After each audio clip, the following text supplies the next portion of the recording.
Assalamualaikum warahmatullahi wabarakatuh.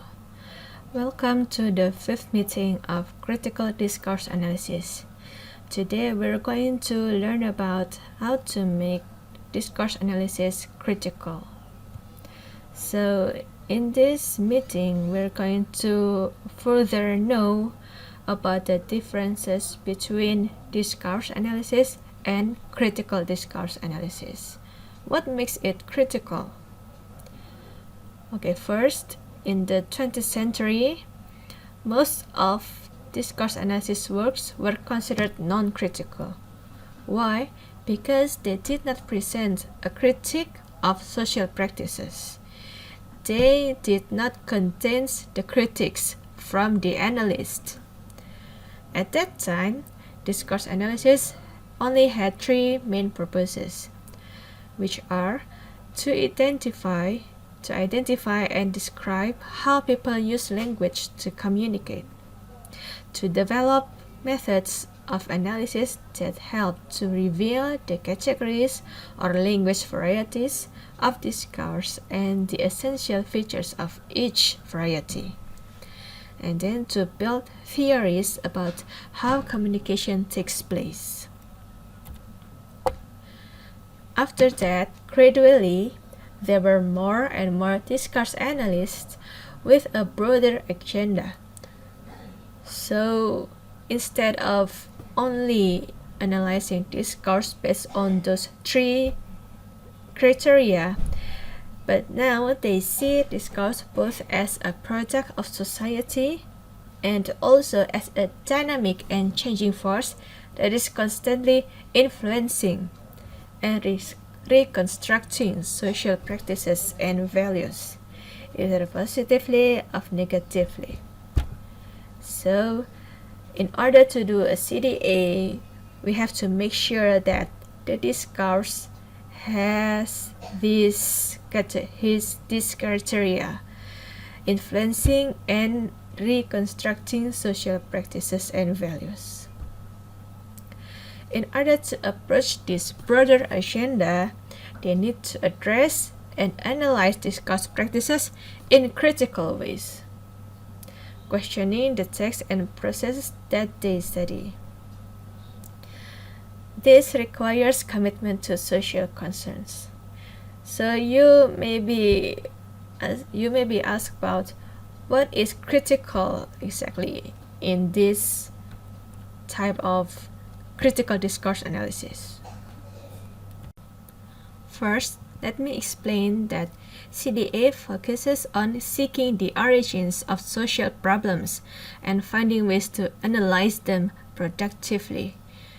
But what kind of social problems in CDA, in the discourse? So the problems addressed in CDA include macro issues or major international problems, and also micro issues, which is relatively small-scale problems concerning individuals. So it concerns a person, only one person, one individual, for micro issues. Therefore, CDA may address general issues such as ethnic or gender issues, which are major issues or macro issues, or the tragedy of a single innocent person who may be unfairly convicted of a crime. And this one is a micro issue. So previously, if discourse analysis only has three main objectives, now the main objectives of CDA according to Blur and Blur there are five of them. The first one is to analyze discourse practices that reflect or construct social problems.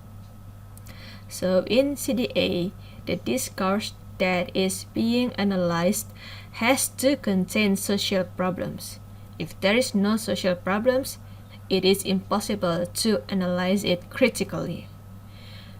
The second one is to investigate how ideologies can become frozen in language and find ways to break the ice. What does it mean, frozen? It means that inside the discourse, within the discourse, there is ideology that is frozen or hidden inside. Why? Because it is unclear. It is not clearly stated the ideologies from the speaker inside the discourse. So we have to break the ice. We have to reveal it. We have to make it clear to the audience what kind of ideology that the speaker has inside the discourse. And then the third one is to increase awareness of how to apply these objectives to specific cases of injustice, prejudice, and misuse of power. So, in order to increase the awareness, we have to make other readers or audience to be aware of the injustice or of the prejudice and the misuse of power inside that discourse.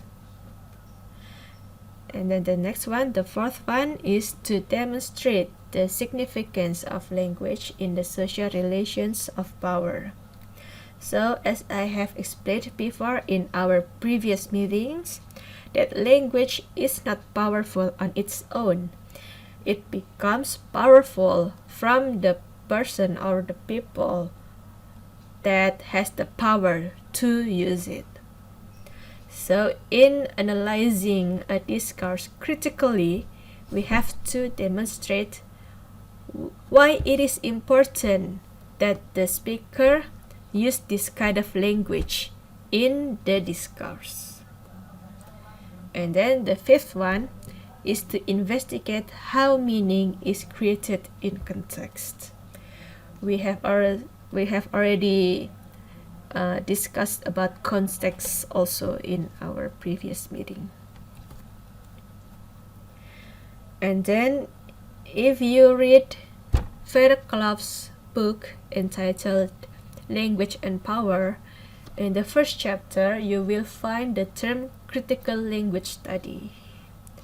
So critical language study, or CLS, the term critical aims to show up connection which may be hidden from people, which may be frozen from people, such as the connections between language, power, and ideology. Therefore, we have to reveal, or we have to break the ice to reveal the connections between the language, power, and ideology. CLS analyzes social interactions in a way that focuses on their linguistic elements. It also aims to show up the hidden connections between language, power, and ideology and their effect in the system of the social relationships. So we don't only analyze the connection between those language and power and ideology, but also the effect to the audience, the effect to the hearer of the discourse.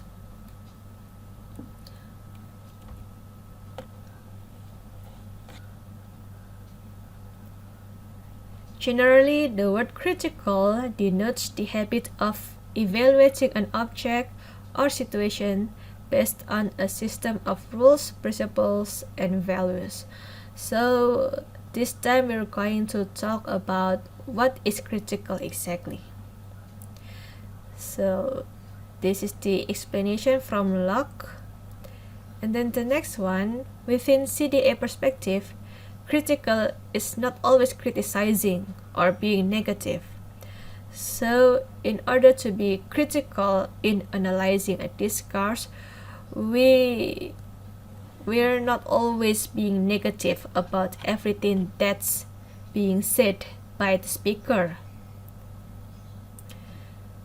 And then Wada claims that critical means not taking things for granted, opening up complexity, challenging reductionism, dogmatism, and dichotomies, being self-reflexive in one's research, and making the hidden structure of power relations and ideologies clearer. Therefore, critical does not imply the common sense meaning of being negative, but rather skeptical. So it is not always negative, but it's better for you to understand it as being skeptical or skeptis atau ragu-ragu atau curiga gitu ya, skeptis. Proposing alternatives is also part of being critical. And then Rogers believes that within this framework of critical, the analyst's intention is to uncover power relationships, to break the ice. Yeah, uncover power relationships and demonstrate inequalities embedded in society. So those clauses in red are the main definition of how to be critical in doing CDA. So that's all for today. Let's start our discussion in the Google classwork. Thank you. Wassalamualaikum warahmatullahi wabarakatuh.